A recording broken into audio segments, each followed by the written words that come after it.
زمونږ د حضرت والد صاحب رحمت الله علیه او شاګردو د دې علماو خدمت کې دا خصوصا عرض کوم، خو تاسو لپاره خو هم ډېره مفید ده، خو دوی ته مې هسې دا یو عرض کوم. نو د والد صاحب د وفات نه وروسته زمونږ هغه په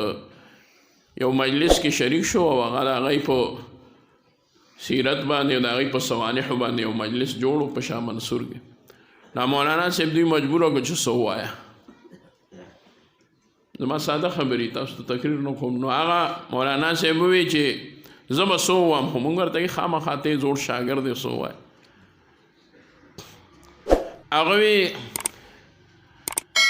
نن تاسو ته او هغه عالم د موږ دا ټول علما پېژني، اوس وفات شوی دی رحمت الله علیه، مولانا شیخ الحدیث شیر اسلم خان صاحب رحمت الله علیه د تخبایه کې مپاتې کېدو او په شیرګړ کې مدرس و شیخ الحدیث. نو هغه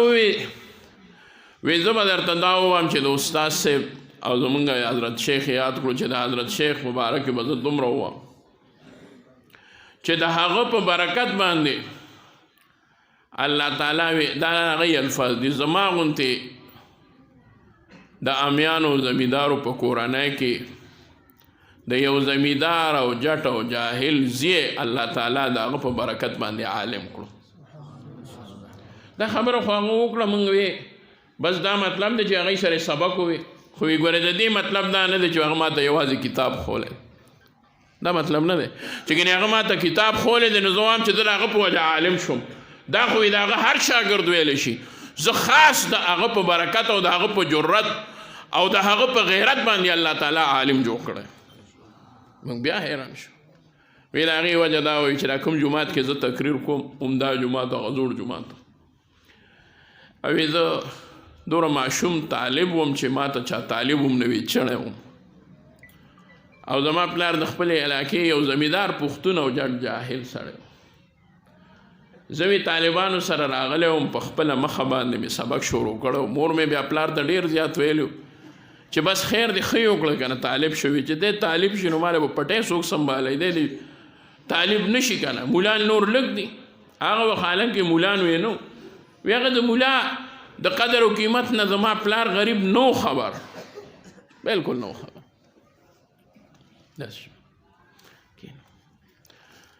وی ما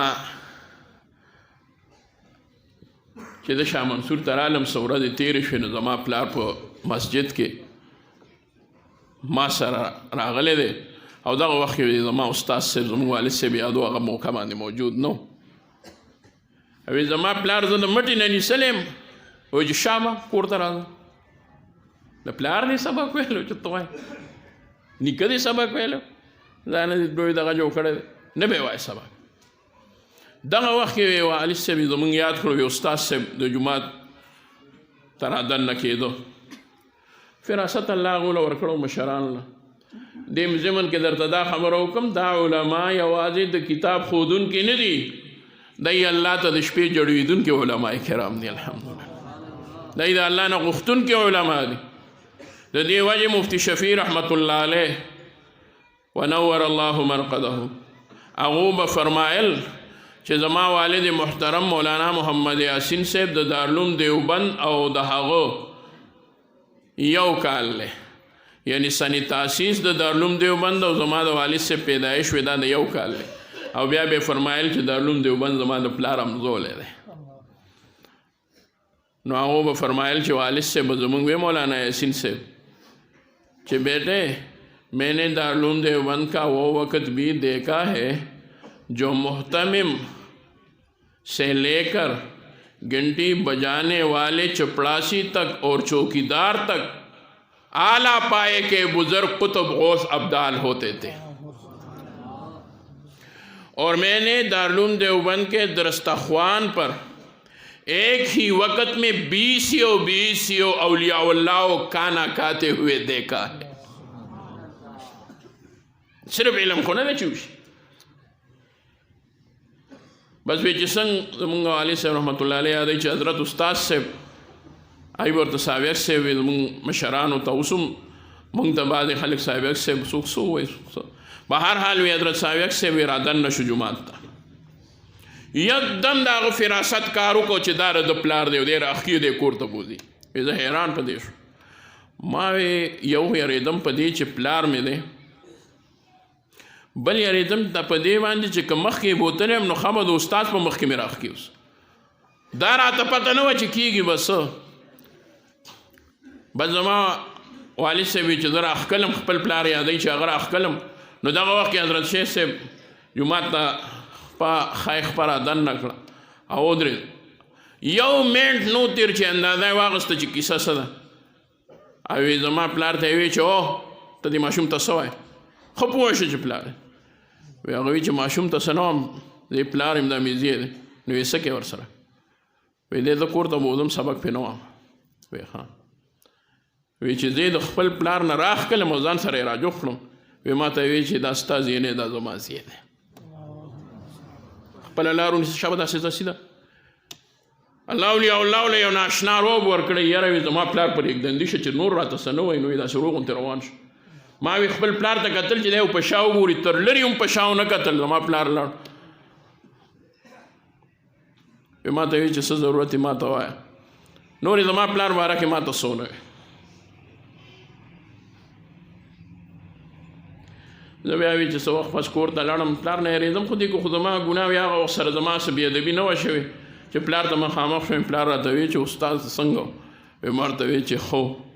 وی راته وی چې الله والا ډېر لوی روب ورکړی دی خو بچي ما سره بیا نور څه غم نو ما وی چې زه په خیر خیریت کور ته راورسم او بچی د دې نه وروسته ما نه تپوس مو کو د هغه نه تپوس وکړه چې څه وایي نو بس هماغه شان کوه خو زما استاد صاحب د دې لاج و مساتره دې خبرې زموږ ورور یادو دا علما به پیژني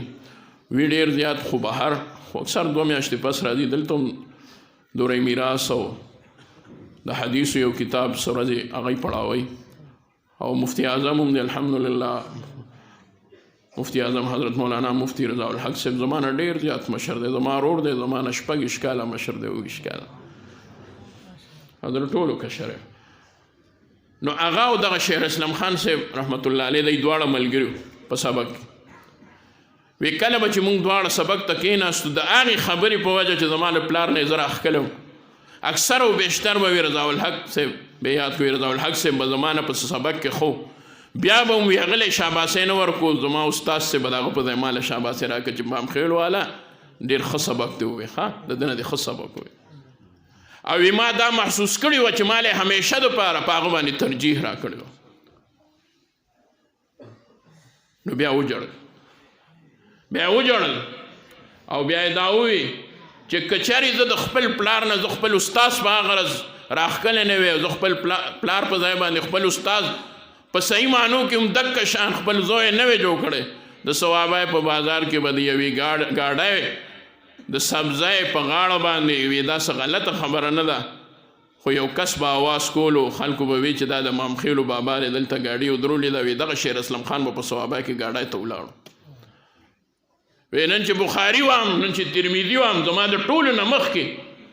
د خپل استاد هغه آواز چې زما په پلار باندې کړی او کم غیرت او حمیت ظاهر کړی هغه زما یاد شي زه وایم یا الله زما د ټول سبق ثواب زما استاد صاحب ته ورکړي